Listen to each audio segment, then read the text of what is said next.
When a really important relationship ends, that feeling of loss can just be absolutely overwhelming. It literally feels like a core part of your world is shattering right in front of you. But what if there's a fundamentally different way to look at this? In this explainer, we're going to break down the actual mechanics of our emotional attachments. We'll examine exactly why that pain exists, and more importantly, we're going to discover a path toward genuine emotional grace and profound independence. It's really about completely transforming how you view yourself, even after a devastating breakup. So let's jump right in. Okay, let's dive into this. Let's hit the absolute core of the issue we face in heartbreak. Why are we in such a chronic need of another person? When a relationship ends, feeling that heavy, sinking pain in your chest is totally valid. The absence of that person feels like a literal physical void. But the source material points out something really vital here. The problems of loss are essentially psychological and emotional. The suffering is actually originating in the mind. I mean, we've all been there, right? Feeling absolutely anchored to someone else's presence just to maintain our own emotional stability. But to figure out how to move forward gracefully, we really have to pull back, validate those intense feelings, and deeply examine this question. What exactly within our makeup is demanding this intense dependency? To answer that, we've got to look at the dual nature of our existence, and looking at this really brilliantly illustrates the contrast. On one hand, we have the physical body. By its very design, it is fundamentally interdependent. You didn't make your physical body, and to keep it going, you've got to eat food, drink water, and breathe the air around you. You have to rely on endless external elements just to survive. Your physical nature is inextricably bound to the outside world. But on the other hand, we have the inner life process. The fundamental energy that's actually generating your life from within is a completely self-sustaining process. It actually requires absolutely no support from anyone else to exist or function. It's completely independent. So the sheer desperation we feel in a breakup isn't a fundamental requirement of our core life force. It's actually entirely a product of our thoughts and emotions. Now you might be wondering, well, my physical needs constantly dictate my reality, so how on earth can I master my emotions? Think about an experience you've probably had. Getting deeply absorbed in a simple suspense thriller for just 2 hours can make you completely forget all your physical needs. Just reading one captivating book is literally enough to make you forget that you're hungry, thirsty, or tired. All those pressing physical needs are just completely wiped from your awareness because your mind is so incredibly focused. And this brilliantly illustrates a massive revelation for us. If we can so easily transcend our hardwired, deep-seated physical dependencies just by shifting our psychological focus onto a book, it proves that mastering our inner reality, our thoughts, our emotions, and our dependencies is entirely within our reach if we consciously focus it. So let's see how this builds into our everyday reality. If you actively crafted your own psychological structure, would you make it a miserable or a blissful possibility?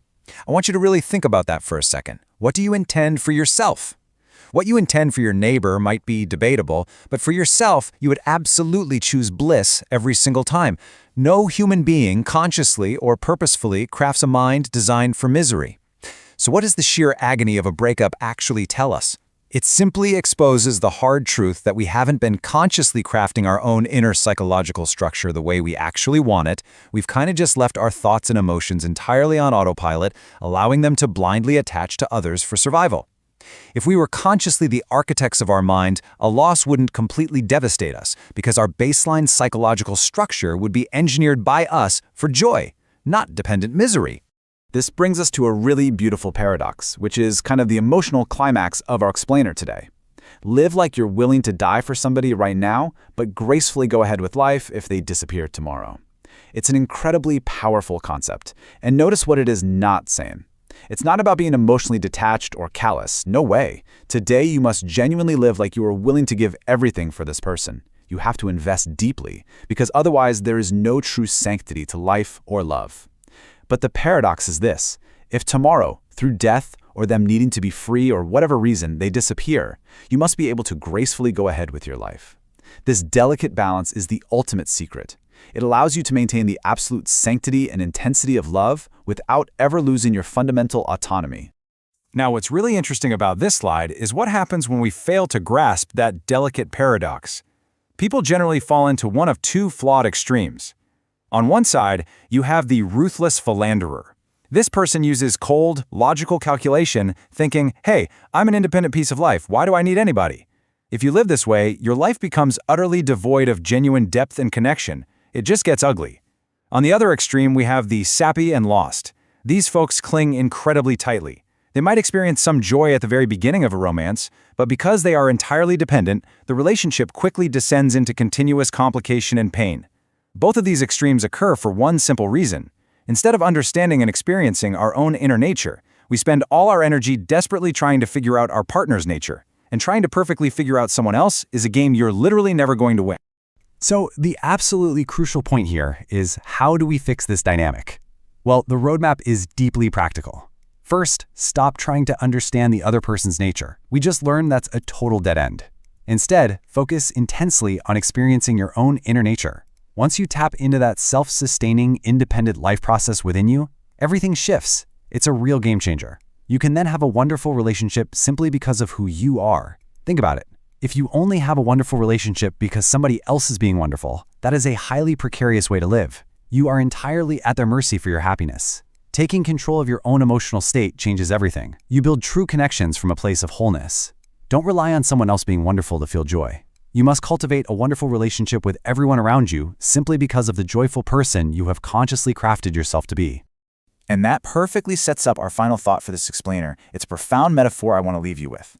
Will you let the world live under the comfort of your shade, or will you always be dying to get into some shade? It really all comes down to this ultimate choice that every single human being has. Are you going to be the person constantly running around desperate for someone else to provide you with comfort, love, and emotional stability? Are you always going to be dying to find some shade?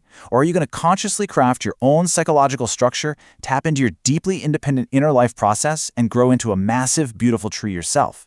When you do that, you no longer need another person to complete you or save you. Instead, you gracefully offer the comfort of your shade to the world, and any relationship you have becomes an addition to your joy, not the entire foundation of it. Thank you so much for exploring this fascinating perspective with us today. Until next time, take a moment to really think about what kind of shade you are casting.